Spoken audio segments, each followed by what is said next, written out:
তো হ্যালো বন্ধুরা, আপনাদের দেখাই যে বগুড়া জেলার যে মরিচ চাষ করা হয়।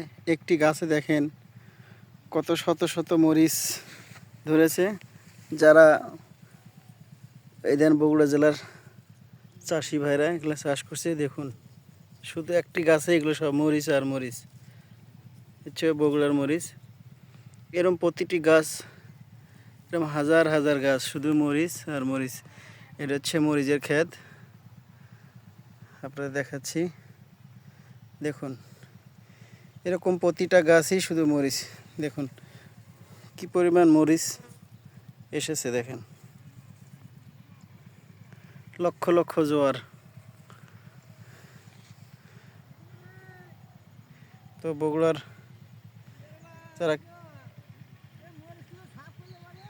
কৃষক ভাইয়েরা আছেন তারা এগুলো চাষ করে থাকেন। এটা বগুড়া জেলায় সম্ভব, সিরাজগঞ্জ জেলায়ও আছে।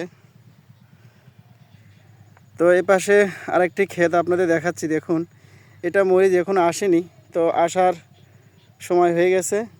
জোয়ার এসেছে, হয়তো 10-15 দিনের মধ্যেই ইনশাল্লাহ এই জোয়ারগুলো থেকে মরিচ বের হবে। যারা দেখেননি বগুড়া জেলায় মরিচ কিভাবে তারা চাষ করে, দেখুন জমিতে প্রচুর পরিমাণ মরিচ আসে। একটু আগে আপনাদের দেখাইছি। তো এই তো আপনারা দেখতে পাচ্ছেন, দেখুন একটি গাছে কত পরিমাণ মরিচ, যা অসাধারণ।